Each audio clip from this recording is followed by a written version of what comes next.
C'est une histoire d'amour, on peut dire, une histoire de passion amoureuse. Ariane, qui est entre guillemets mal mariée, tu me corriges, qui est Je te corrige. mal mariée et qui est voilà, malheureuse, seule, dans un couple qui fonctionne très mal, bourgeois français.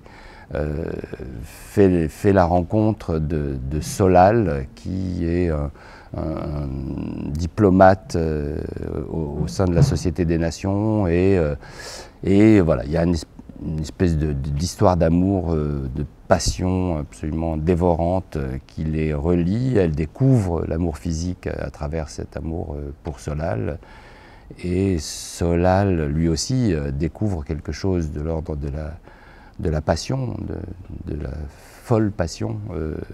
Voilà. Et puis petit à petit, il se retire du monde, on pourrait dire ça très vite, hein. Ils se retirent du monde pour vivre leur passion, et cette passion, à la fois, elle les dévore et elle les détruit. À l'origine, c'est un projet de la comédienne Roxane Borgna. On travaillait sur un ensemble de spectacles, et j'avais proposé aux acteurs une carte blanche. Et dans le cadre de cette carte blanche, elle m'a proposé de faire les soliloques d'Ariane dans la baignoire. Donc on a regardé ce texte et voilà, bien sûr j'ai acquiescé, et elle a demandé à Renaud Marie de venir l'aider à faire la mise en scène de ce spectacle. Et moi, j'ai supervisé l'ensemble de tous ces travaux. En fait, dans le roman, il y a aussi, ça c'est très compliqué au théâtre, il y a des multiples entrées, surtout dans le style. Par exemple, il y a des tas de parties, notamment les soliloques d'Ariane, qui sont écrits jeu, où c'est elle qui parle, donc c'est pas non plus l'auteur qui parle, puisque c'est un jeu qui est féminin. Voilà, comme on aurait un monologue au théâtre, et puis on a des moments au style indirect, comme dans le roman plus classique, etc. L'envie de Roxane Borgna, donc la comédienne, c'était surtout de travailler sur cette parole immédiatement théâtrale, qui est ce jeu comme ça au premier degré.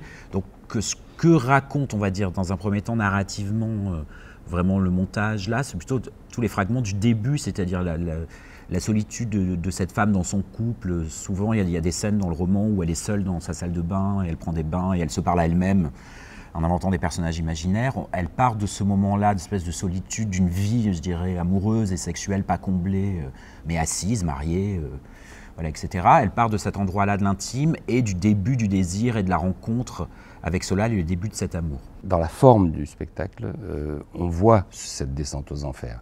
Elle n'est pas dans la parole elle-même d'Ariane, encore qu'on y voit des traces déjà. Les eaux mortes, les eaux dormantes, etc., qui est à la fois quelque chose de sensuel, mais à la fois quelque chose de mort, à la fois un principe féminin, à la fois quelque chose de minéral. Il y a l'idée finalement de la mort et l'idée de quelque chose à la fois d'absolu, mais de définitivement perdu, qui est présente depuis le début du spectacle. Une des choses qui a été vraiment très importante, mais qui est vraiment à l'initiative de comment le projet s'est fait, ce que Jean-Claude racontait tout à l'heure, c'est-à-dire au départ un projet d'actrice sur une petite forme.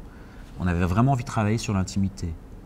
Et sur l'idée même, je dirais, au tout début, qui se retrouve encore dans le travail aujourd'hui, mais qui a été un fil d'Ariane, c'est le cas de le dire, sur ce travail-là. C'est vraiment comment on inclut le spectateur dans un rapport de proximité d'une femme qui, au départ, dans un postulat, elle est seule, un peu dans sa salle de bain, sans retranscrire la salle de bain de manière réaliste, mais dans un rapport complètement intime comme ça, où elle se raconte en fait à elle-même comme on pourrait nous se retrouver des fois dans une salle de bain à se parler dans la glace, à dire des conneries.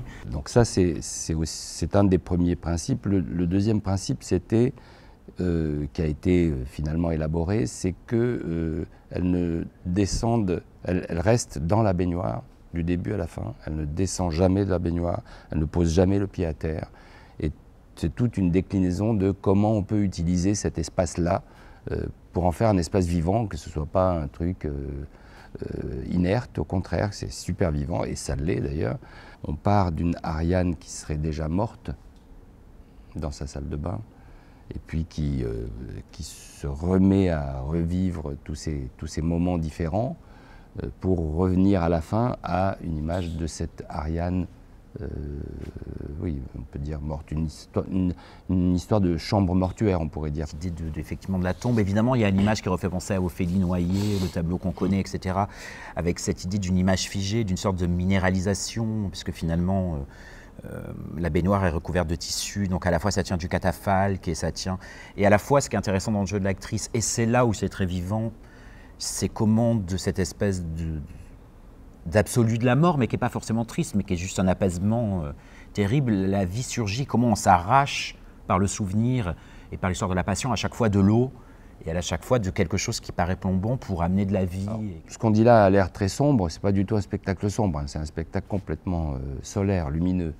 Mais il y a derrière cette chose solaire, il y a cet endroit sombre qui est là et qu'on voit. Rares seraient ceux qui ne tomberaient pas amoureux d'Ariane, de cette Ariane. Voilà. Il y a quelque chose de très, quelque chose de très généreux comme geste de la part de la comédienne. Et cette générosité-là, c'est un vrai don, c'est un vrai cadeau.